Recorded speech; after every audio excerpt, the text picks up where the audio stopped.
We were halfway through dessert when Colin cleared his throat. That's always his tell when he's about to say something rehearsed. Zoe reached for my hand across the table, her nails still wet from the salon, and gave me the kind of smile people use before delivering bad news with soft words. Mama, Colin began, we've been thinking about what's best for everyone. I paused, fork in midair. The candle on my little slice of vanilla cake still flickered. The server had sung an off-key happy birthday not 5 minutes ago. I thought maybe they were going to offer to help me with yard work, but Zoe placed a colorful brochure on my plate. It's brand new, just opened. It's quiet, safe, and right by the Riverwalk. I looked down. Riverbend Active Living Independent Senior Suites with community values. Colin added quickly, it's not that we don't want you around, Mom. It's just with the baby coming and Zoe's mom having health stuff. Space is tight, and we already talked to the realtor, Zoe said, still smiling. They said it's filling up fast. I blinked. The noise of the restaurant dulled. My name was printed on the gift bag beside me. There was tissue paper, a card, and underneath it all, a flyer for a place that wasn't home. I pushed the cake away.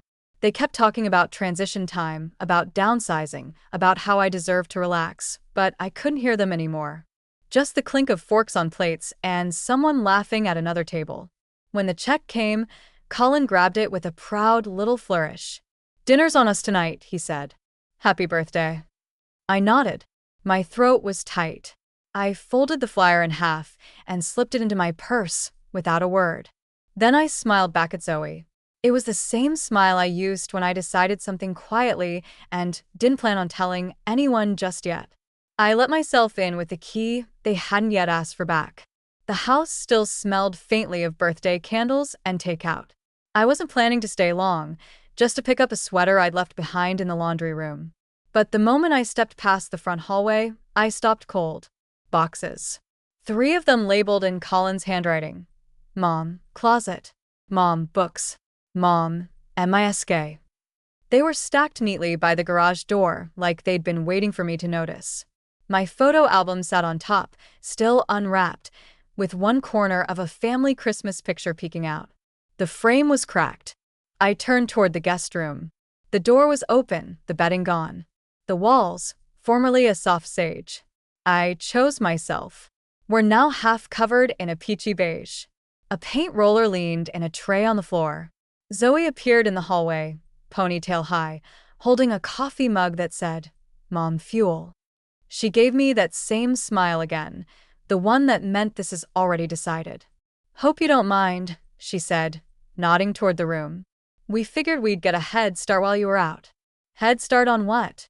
I asked, though I already knew. Just the paint today. My mom's stuff gets delivered on Friday. Colin came in from the backyard, wiping his hands on a rag.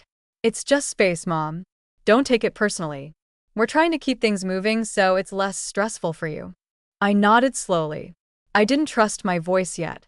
My coat was still on. I only came by to grab a sweater, I said. They didn't offer to help me find it. Back in my car, I called June. Her voice was soft, steady. Do you know what I found in the garage? I asked.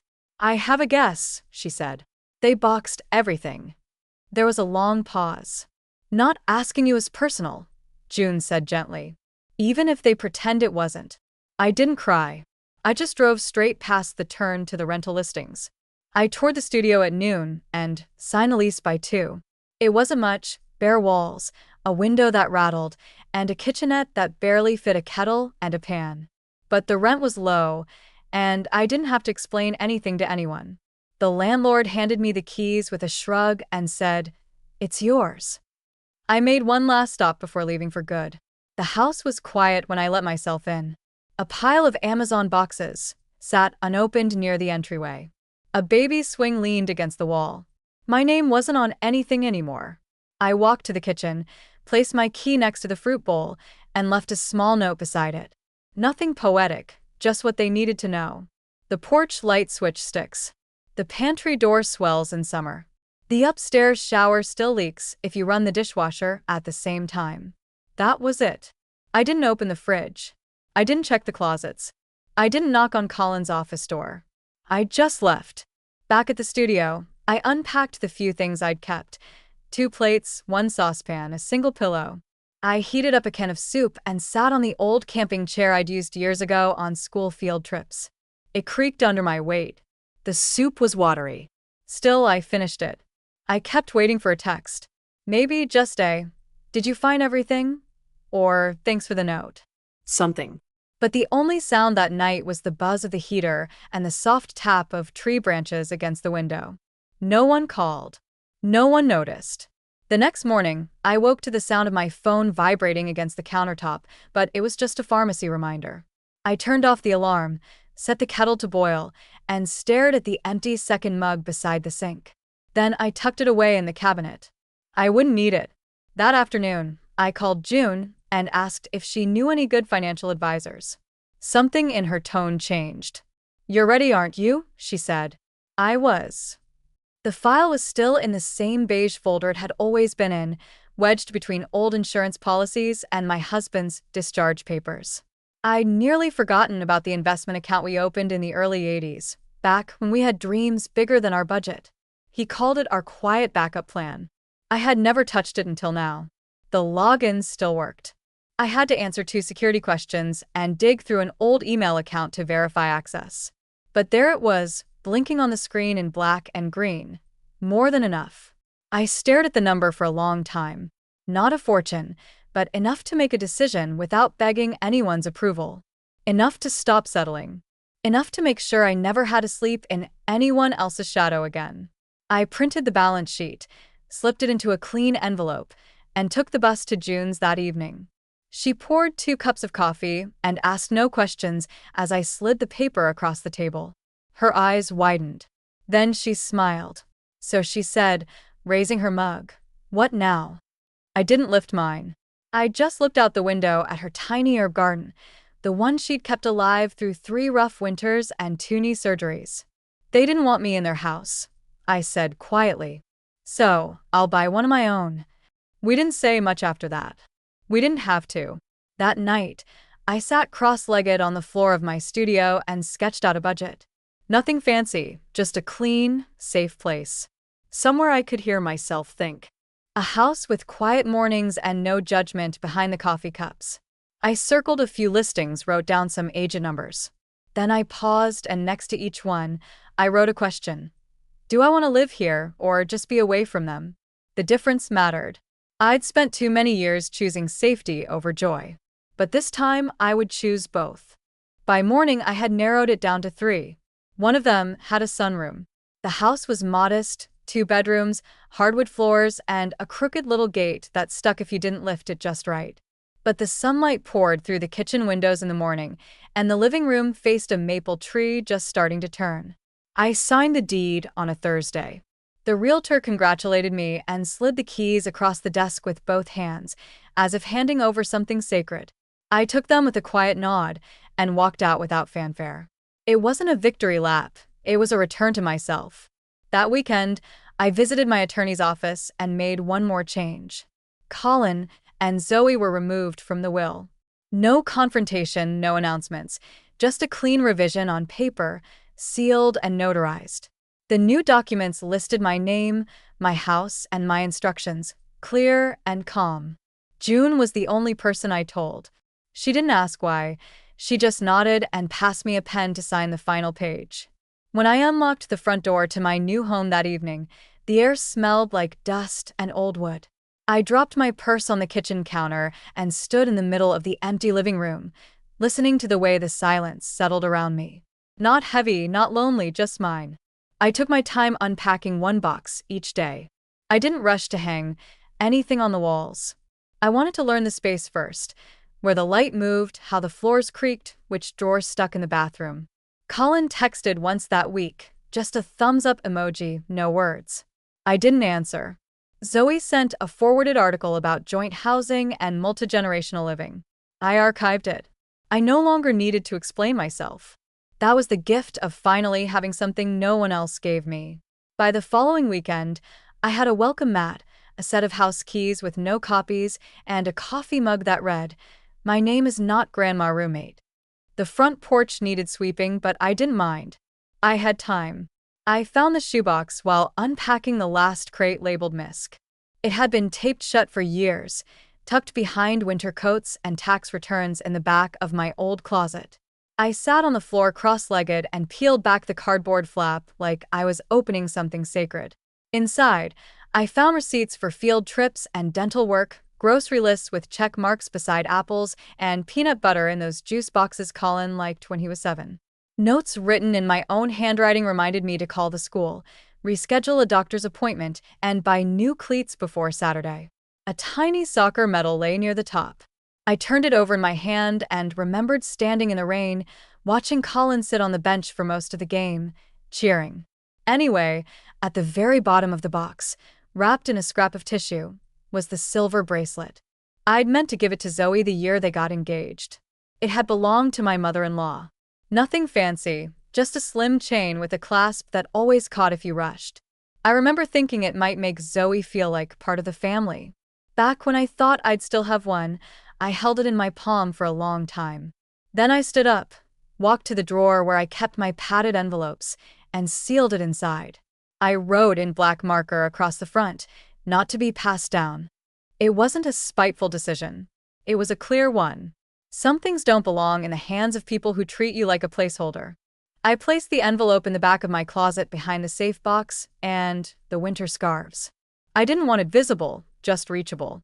Later that night, I made a small pot of chili and watched the steam curl up from the bowl. No one was coming over. No one needed serving. I ate slow. I finished every bite. The next morning, I opened my laptop and searched local trusts for women over 60. It was just after 5 when I heard the knock. 3 short raps, then a pause, then one more. I didn't move right away. Something in me already knew who it was. When I opened the door, Colin stood there on the porch, hands in his pockets, eyes darting toward the welcome mat like he wasn't sure if he should be standing on it. Behind him, Zoe waited at the edge of the driveway, arms crossed, phone in hand. "Hey, Mom," he said, trying a smile. "We heard you bought a house." "That's great. Can we talk?" I leaned against the door frame. He glanced back at Zoe before continuing. "Zoe's mom took a fall last week. Hip maybe her back. She's staying in the hospital for now, but we're out of room. It's just temporary, a few weeks tops. We were hoping." "No," I said evenly. He blinked. "No. The locks have already been changed." He stared at me, trying to process. "You're serious?" he said, voice low. "I've never been more serious." He took a step forward. I didn't move. Behind him, Zoe pretended not to listen, but her whole posture was waiting. "We wouldn't be a burden," he tried again. "You've got the space. I mean 2 bedrooms. You're here alone." I didn't answer. He looked past me like he could see through the walls back into the childhood home. He thought I might still be willing to recreate on demand. "Mom, we didn't mean to hurt you. You said you were fine with the retirement place." "We thought you thought wrong," I said. We stood there, the cold settling between us. For a second, he looked like the boy I used to carry inside after he fell asleep in the car. But that boy never boxed at my belongings without asking. Colin finally nodded once and stepped back. "Okay," he said. I watched them walk back to the car. Zoe didn't look at me. I shut the door, locked it, and poured myself a cup of coffee. The next morning, a name I hadn't heard in years lit up my phone. The call came mid-morning, just as I was clipping dead leaves off the basil pot on my windowsill. The name flashed on my screen: Sandra, my late husband's sister. We hadn't spoken in over a year. I considered letting it ring, but curiosity got the better of me. "Marlene," she said, voice tight with the kind of concern that already has judgment behind it. "Colin called me. He says you kicked them out." With no warning, I took a slow breath. "I didn't kick them out, Sandra. I just didn't invite them in." There was a pause just long enough to make her point. "Well, he's upset. Zoe's mother's in the hospital. They've got the baby, and now they're scrambling to figure out where to go." "I'm sure they'll figure it out," I said calmly. "They're resourceful when they want to be." Sandra sighed like she'd been rehearsing it. "You've changed, Marlene. You used to be so accommodating," I offered. "Quiet, willing." She didn't answer. I leaned against the counter. I haven't changed. I've just stopped saying yes to people who only come around when their plans fall apart. But family helps family. I help them, I said. I raised my son alone after Robert died. I babysat when they couldn't afford daycare. I moved out of my own home so they could bring in someone else's mother. And not once did they ask how I was doing. Marlene, come on. It's just a rough patch. No, I said. A rough patch is a flat tire. This was a decision. Repeated ones. And now I've made mine. Sandra was quiet again. When she finally spoke, her voice was gentler. You always were the dependable one. It's just strange seeing you draw the line. Strange for you, I said. Necessary for me. I ended the call before it could turn into a sermon. Then I deleted her number, just in case. Outside, the wind was picking up. I went to the closet and pulled out the envelope with the bracelet inside. It was time to move it somewhere safer. The call came just after sunset. I almost didn't pick up when I saw Zoe's name, but something told me to answer. Maybe curiosity, maybe closure. Her voice was small, thinner than usual. Marlene, please. Just for the kids. They don't understand why you won't let us stay. I said nothing. She waited a beat, then asked, You still have the bracelet, right? The silver one. You promised it to me after the wedding. There it was. I didn't reply. I simply ended the call and placed the phone face down on the table. No message, no goodbye. The envelope had been sitting in the back of the drawer for weeks, untouched, but never far from reach. I pulled it out, held it one last time in my hands, then walked to the small safe I'd installed in the coat closet. The combination clicked into place slow and steady. I laid the envelope inside next to the folder labeled Trust Pending. That night, I emailed my attorney. The subject line was simple: Finalize the trust. The body of the message was shorter than a grocery list. Use the funds to establish a grant for women over 60. No co-signers, no family required, just proof that they've been left yet are still standing. It was a quiet kind of vengeance, not aimed at Colin or Zoe, not even at Sandra, but at the pattern, the one that said, Women like me are soft landings and spare bedrooms and fading names on utility bills. I wasn't building this to prove anything to them. I was building it so the next woman doesn't have to unpack her worth in someone else's garage. The bracelet wouldn't go to Zoe. Not now, not ever. It would stay locked away, not as a keepsake, but as a reminder. Some heirlooms don't get passed down. They stop with the last woman who refuses to be used. I poured myself a glass of water, sat by the window, and watched the porch light flicker on automatically. Tomorrow, I'd sweep the porch and change the mail lock. The morning air was cooler than expected. I sat on the back porch, fingers wrapped around a warm mug of coffee, watching the steam drift upward like a soft ribbon. The maple tree had turned fully gold. It made the yard feel quiet in a way that wasn't empty, just calm. My phone buzzed on the armrest beside me. Colin had tagged me in a photo, him, Zoe, and the baby at some pumpkin patch. The caption read, Family Night. I didn't click. I just tapped the remove tag button and set the phone face down. They were building their image again, one where I didn't exist unless it suited them. But I no longer needed to take part in the performance. A knock came from the side yard gate. It was Janice, my neighbor from 2 doors down. She held out a small basket of tomatoes from her garden, fat, red, imperfect, the kind you could never buy at the store. I had extra, she said. I thanked her, promised to return the basket, and meant it. We didn't talk long, just enough to feel known, not owned. Once she left, I stepped down from the porch, walked across the gravel path, and closed the gate behind her. The latch clicked once. I added the padlock and turned it until I heard the soft clunk. The sound didn't feel like shutting anyone out. It felt like keeping peace in. I walked back through the kitchen, past the clean counter and the safe in the coat closet, past the envelope where the bracelet still rested untouched. I poured the last of my coffee and leaned against the frame of the open back door. Somewhere down the block, a leaf blower started up. I smiled at how ordinary it all was. I'd bought this house with money no one knew I had, signed a deed. No one was invited to witness, and locked every door with keys I didn't plan to share. And for the first time in years, no one was asking me to.